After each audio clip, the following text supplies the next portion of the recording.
મસ્ત મજાની જિંદગી અને એની મસ્ત મજાની વાતો.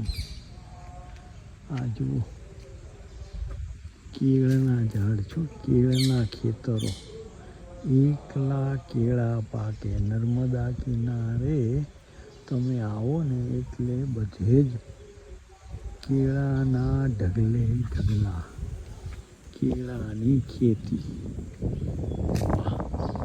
અદ્ભુત હો. એટલા બધા કેળા પાકે કે જેને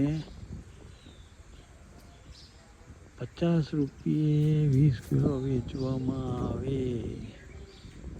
50 રૂપિયે ક્વિન્ટલ. જે 150-200 રૂપિયે વેચાતા હતા એ અત્યારે 50 રૂપિયે વેચાઈ રહ્યા છે. અદ્ભુત અદ્ભુત. વાહ પ્રભુ વાહ, તારી બધી વાતો, તારી લીલા અપરંપાર, ન કહી શકાય ને પ્રયત્ન ના કરાય. આ વડલો જો, વાહ ભાઈ વાહ. આ વડલાને જોઈએ ને ત્યારે ખ્યાલ આવે કે આ કેટલા વર્ષો પહેલા વવાયો હશે અને અત્યારે જેવો ઘટાઘટ. આ વડલા નીચે કેટલી બધી તપશ્ચર્યા થઈ હશે. વારે વાહ, વડલાને નતમસ્તક પ્રણામ. આ પ્રભુ છે ને, પ્રભુ, એ પ્રભુની બહુ જમાવટ છે. એ પ્રભુએ શું કર્યું ખબર છે? પ્રભુએ નક્કી કર્યું કે જે સાચું બોલશે, જે સરસ રીતે વર્તન કરશે, જે સરસ રીતે જીવશે, જે ફક્ત ને ફક્ત પુણ્યના કામ કરશે, એને તો હું એને એ મારા ચાહકના, મારા અનુયાયીઓ, મારા ભક્તોના લિસ્ટમાં હોય જ અને હોય જ, પ્રથમ હોય, મારી એકદમ નજીક હોય. પણ જે લોકો પાપ કરશે, જુઠ્ઠું બોલશે,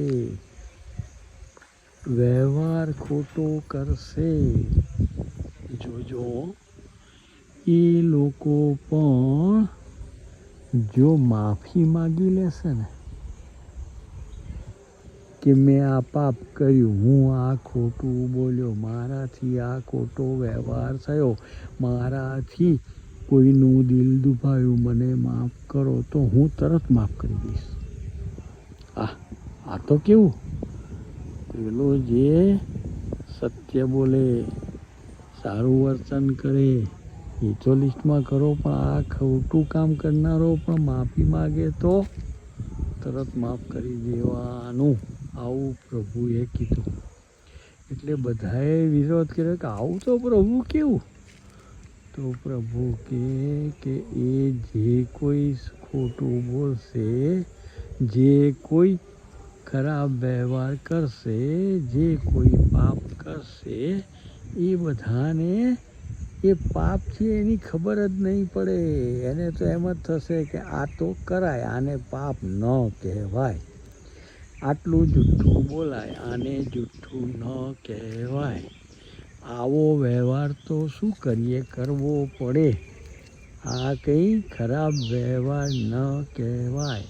સામેનાનું દિલ દુભાયું તો દુભાયું, એમાં હું શું કરું? જોયું? પ્રભુએ કેટલી સરસ વાત નાખી. આપણે કોઈ પણ ખોટું કામ, ખોટો વ્યવહાર, ખોટો વિચાર, ખોટો પ્રયત્ન કંઈ પણ કરીએ છીએ, તેમાં આપણને તો એવું જ લાગે છે કે ભાઈ જે કંઈ મેં કર્યું તે સાચું જ કર્યું છે. મેં કોઈ ખોટું કામ કર્યું નથી.